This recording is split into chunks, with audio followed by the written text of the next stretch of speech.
وقت جب آیا 583 ہجری تو ابو ریحان ابو الحکم ابن البرجان نے کہا تھا ان کو کہ تم کردستان کے آخری سرحد پہ جو آبادی ہے اس کو کیکریت کہتے ہیں، جہاں کے صدام حسین رہنے والا تھا، وہاں سے بیگل بجاؤ، یہود و نصارا نے القدس پر قبضہ کیا ہے، بس جن کو شہادت یا فتح چاہیے وہ آئے، تو آپ کے ساتھ مسلمان جو جہاد اور دین کے شوق میں ہیں وہ آئیں گے، اور بیگل بجاتے رہو اور آگے جاتے رہو۔ اور تو یہ بھی وصیت کی تھی کہ دریائی سفر کرو، ساحل سمندر سے جاؤ، خشکی کے راستے سے بچو۔ اس طرح جب بیت المقدس کے قریب ہو جائے تو اتنے لاکھ فوج آپ کے ساتھ جمع ہو چکا ہوگا، یہ قدر و عزت اور قربانی و ایثار کے مسلمان۔ بیت المقدس کے حدود تقریباً 200 میل تک ہے، یعنی یہ اس کی زمینیں ہیں اور یہ وقف ہے للقدس۔ وہاں پہنچنے کے بعد صلاح الدین یوسف ابن ایوب نے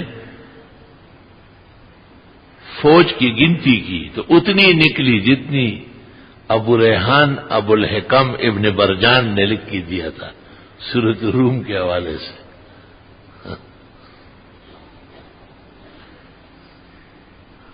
ابن کثیر کہتے ہیں کہ میں نے اپنے استاد شیخ الاسلام ابن تیمیہ سے پوچھا کہ یہ کون سا علم تفسیر ہے جو اس مولانا کو حاصل تھا؟ شیخ الاسلام نے کہا کانت فجعتن فجعلها اللہ نجابتن، یہ ایک معلوماتی دفعاتی علم تھا جو اللہ نے اس شخص کو دیا تھا اور سچا نکلا، ایسا کہا تھا، لفظ بلفظ صحیح نکلا ہے، حرف بحرف صحیح نکلا۔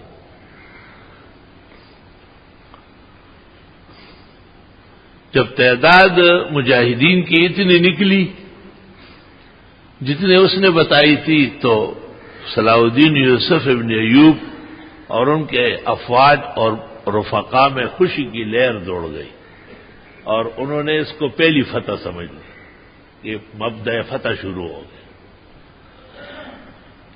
وہاں سے انہوں نے یہود و نصارا کو کہا کہ ہم آ رہے ہیں، القدس خالی کرو، باہر نکلو، یہ مسلمانوں کا مرجع و مرکز ہے۔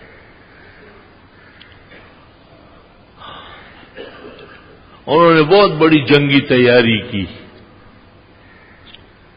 اور وہاں جب یہ پہنچے تو بہت گھمسان کی لڑائی ہوئی۔ صلاح الدین یوسف ابن ایوب رحمت اللہ علیہ کے 16 بیٹے تھے اور 16 کے 16 پہلی صف میں ساتھ ہوتے تھے۔ کسی نے کہا کہ میرا ایمان ہے کہ القدس کے لیے کوشش بہترین جہاد ہے، میں اور میرے بیٹے بہترین جہاد سے پیچھے کیوں ہوں گے؟ بڑے بیٹے کا نام محمد فاضل ہے اور چھوٹے کا نام عبدالعزیز ہے۔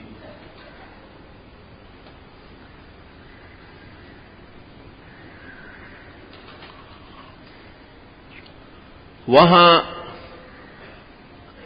سلطان نے ایک کمیٹی بنائی تھی، اس کو تدبیر کمیٹی کہتے تھے، سوچ سمجھنے کے بعد فیصلہ کرتے تھے۔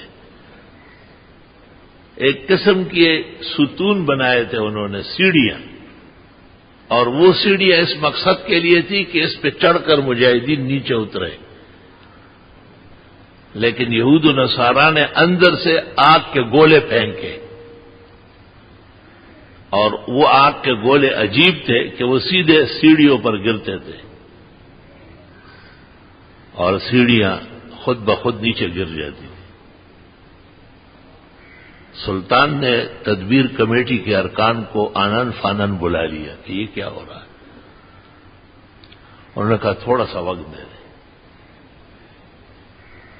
اور کچھ دیر بعد انہوں نے سلطان کو مشورہ دیا کہ ایک ہی صورت فتح کی ہے اور یقینی ہے، القدس کی دیوار توڑنے کی اجازت دے. سلطان نے بڑے تعجب سے کہا ہم توڑیں گے قدس کی دیواریں؟ ہم تو بچانے آئے. انہوں نے کہا فتح مکہ کے وقت رسول اللہ صلی اللہ علیہ وسلم کو مکے کے فتح کرنے کے لیے ہر طرح کی اجازت ملی تھی.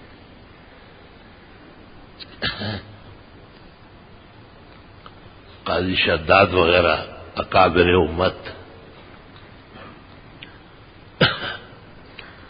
علوم احادیث اور فقہ کے خزائن وہ آگے بڑھے اور بادشاہ کو کہا کہ القدس کے فتح کے لیے اجازت ہے. ایسے بادشاہان تھے اور ایسے غیرتی لوگ تھے. چنانچہ سلطان نے کہا اچھا کم سے کم دیوار توڑو، اور بس یہ داخل ہو گئے فوج. عجیب بات یہ ہے کہ سیڑھیوں کا گرنا اور دیوار توڑ کر اندر جانا، ابو الحکم ابن برجان نے یہ بھی سورۃ روم کے آیات کے نیچے لکھ کے دیا تھا کہ یہ پیش آئے گا، تمہیں گھبرانا نہیں.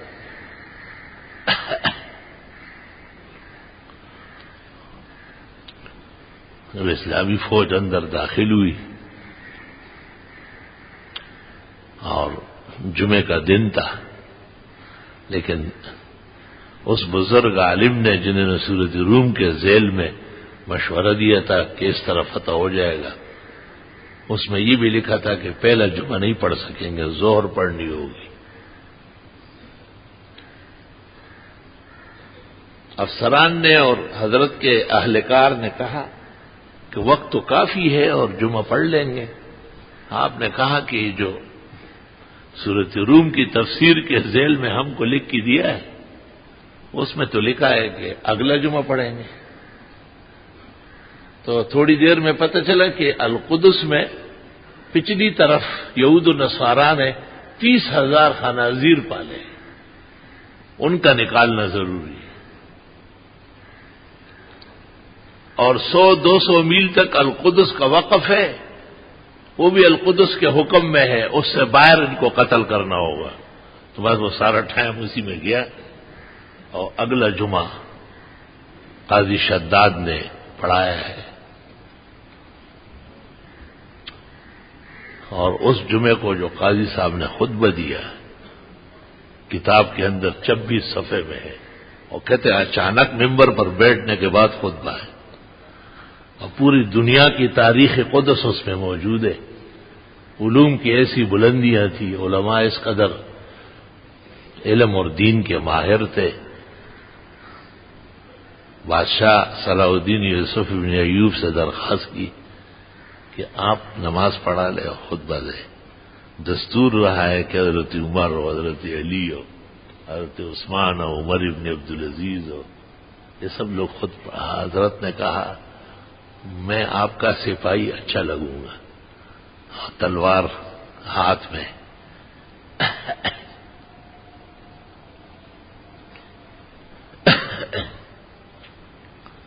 اور وہ ممبر جو نور الدین زنگی نے بنایا تھا اگلے جمعے تک وہ پہنچا گیا تھا، اور اسی ممبر پر کھڑے ہو کر خطبہ دیا گیا القدس کا. اور ٹھیک ٹھاک 583 ہجری جمعے کا دن، رجب کا آخری ہفتہ، اور اللہ تعالی نے کافی زمانے تک مسلمانوں کو اس پر اقتدار اور القدس کے تقدس بحال کرنے کے خوب مواقع نصیب فرمائے. لیکن دنیا کے اندر دنیا ایک جیسے نہیں رہتی، اور اس میں کمی بیشی تو آتی رہتی ہے نا.